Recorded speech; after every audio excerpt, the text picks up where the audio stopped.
Check it.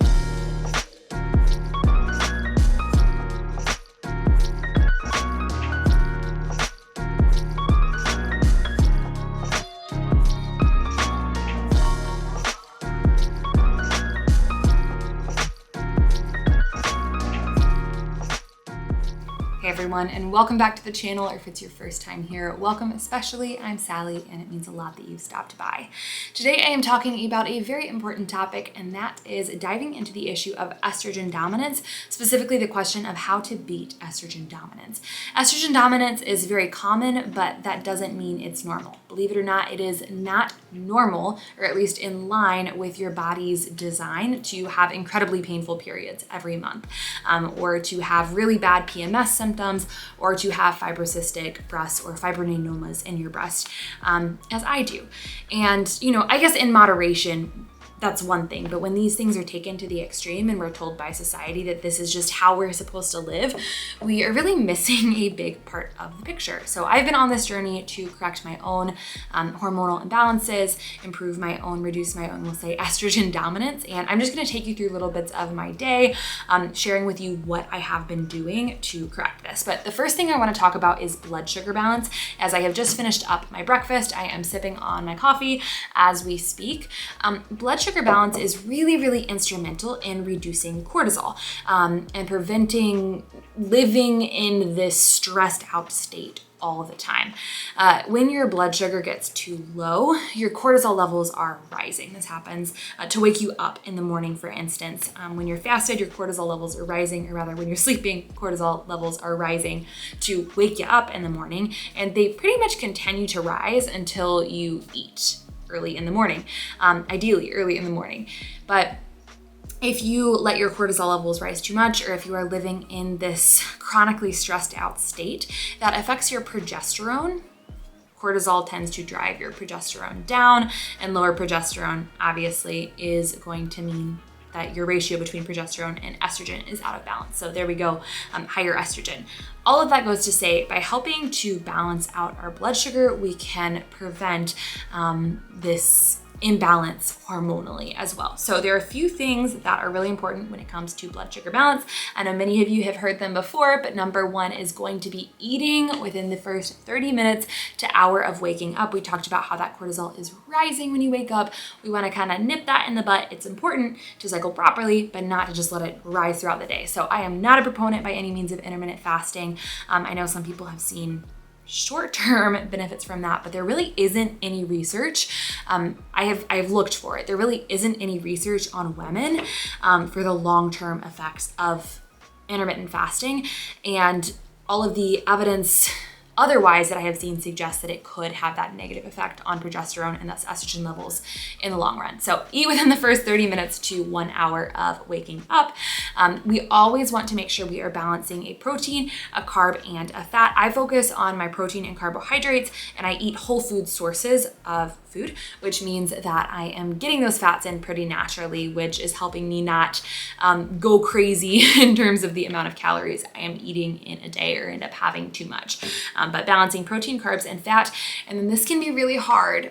I didn't think I could do it, but y'all, I'm there. I am at the point where it truly is perfectly fine with me to eat my breakfast before I drink my coffee, or at least eat my breakfast with my coffee.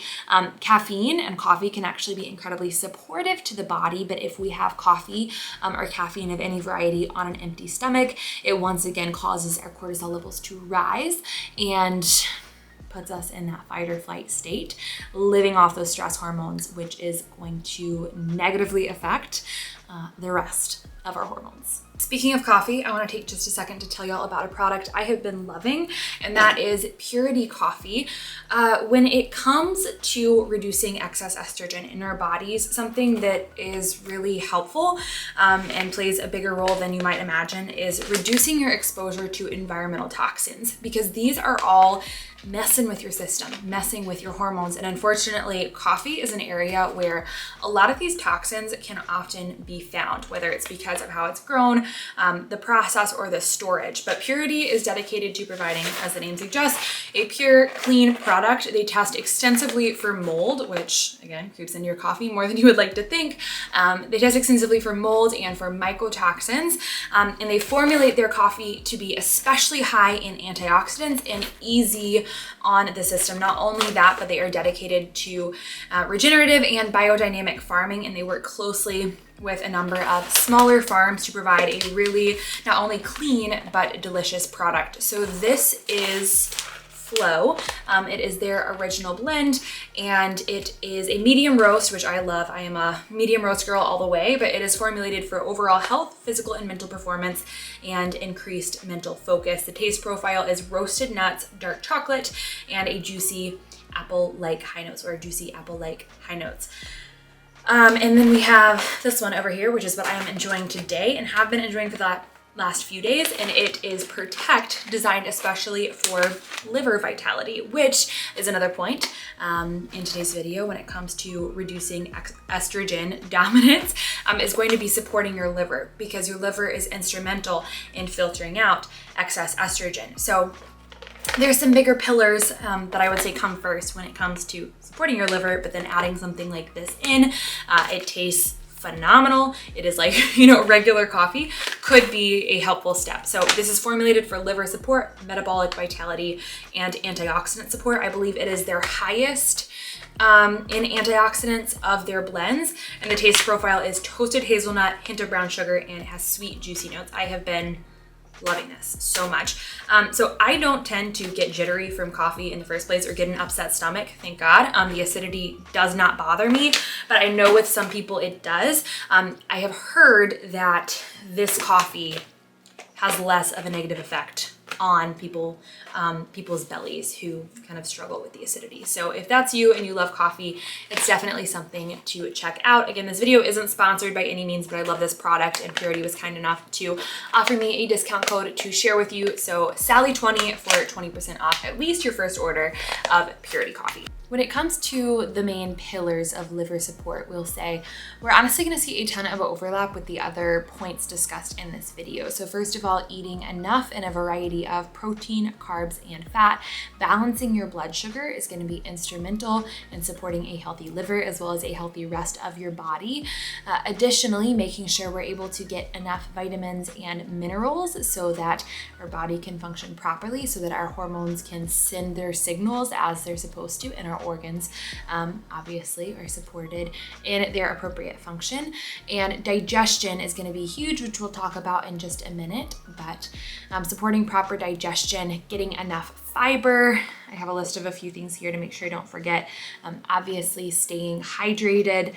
Drinking coffee actually is a great way to support your liver and other antioxidant rich foods. And in terms of getting enough vitamins and minerals, something great you can do not just for the liver, but as your body as a whole, is actually to start incorporating some liver into your diet. Ideally, grass-fed beef liver is going to be the highest in a lot of the vitamins and minerals that we're looking for, but really however you can get it in is going to be great, just making sure that it's well sourced. I released a video last week actually of how I sneak it into my meals, and for the sake of convenience though, and understanding that it does not taste the best to most people, you can do desiccated liver capsules where you do not have to taste it at all and can just take it as a supplement. And I'll link some really great ones below.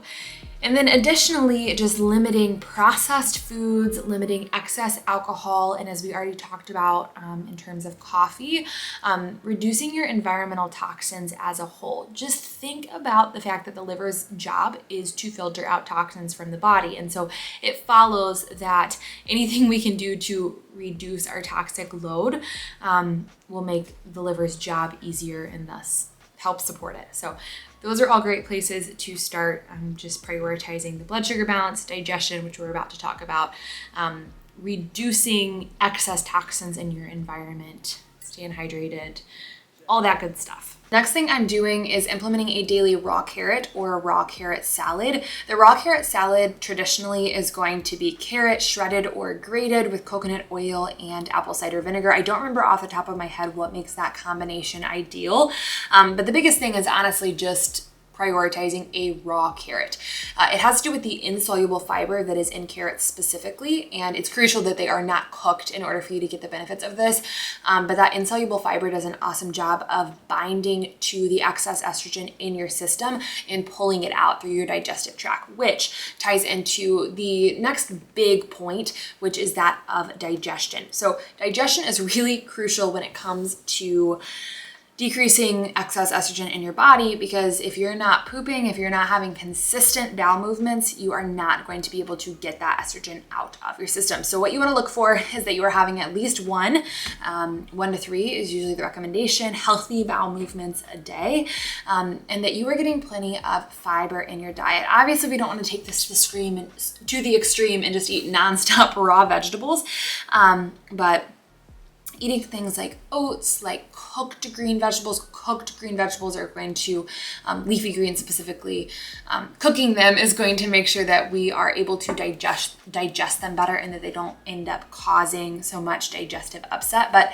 really, whatever it is for you that is a whole food source of fiber that you can easily implement consistently into your diet is going to be awesome for keeping your digestive system flowing smoothly. That's kind of a disgusting way to say that, but operating properly. How about that? And it's going to be really instrumental in getting the stuff that shouldn't be in your body out of your body. The last thing that I am doing to beat my estrogen dominance is working to boost my body's progesterone production naturally, specifically in the form of supplementing with some vitamin E. Now, vitamin E is really cool in the sense that it actually has some of the same properties as progesterone, or works in our body relatively similarly. It helps with estrogen detoxification, and it also helps with boosting your body's natural production of progesterone. That being said, you have to be mindful of what variety of vitamin E you are using. You want to look for something that is in the form or sourced from MCT, oil multi-chain triglycerides, as opposed to anything that is going to contain sunflower, safflower oil, or any PUFAs of any kind. Another really important role that vitamin E plays in the body is to balance out and help stabilize, essentially, PUFAs, or those polyunsaturated fatty acids in the body, which increase oxidative stress in our body's susceptibility to a whole host of things. So whole food sources of PUFAs, I talked about this in last week's video. If you want a more in-depth explanation, whole food sources of PUFAs tend to come with vitamin E in them, which is amazing because it helps to balance out the effects. But when we supplement, if we are supplementing with something that comes with sunflower oil, essentially all you're doing is balancing out the PUFAs in the sunflower oil, which completely defeats the point. So I'm going to link the vitamin E that I use below. Obviously, you want to talk to your medical professional before starting any kind of supplementation, or just understand your body, do your own research before taking the advice that I have. But adding this in has seemed to, make at least a slight difference. Granted, I'm doing a lot of different things at once, but I think it can be a really instrumental part of this kind of regimen. Well, that's it for today, y'all. Thank you so much for watching. Please don't forget to give this video a thumbs up if you like what you see. Hit that subscribe button. And of course, if you're interested in Purity Coffee, use code SALLY20. Click the link below and you can get 20% off your order. Until next time, bye, y'all.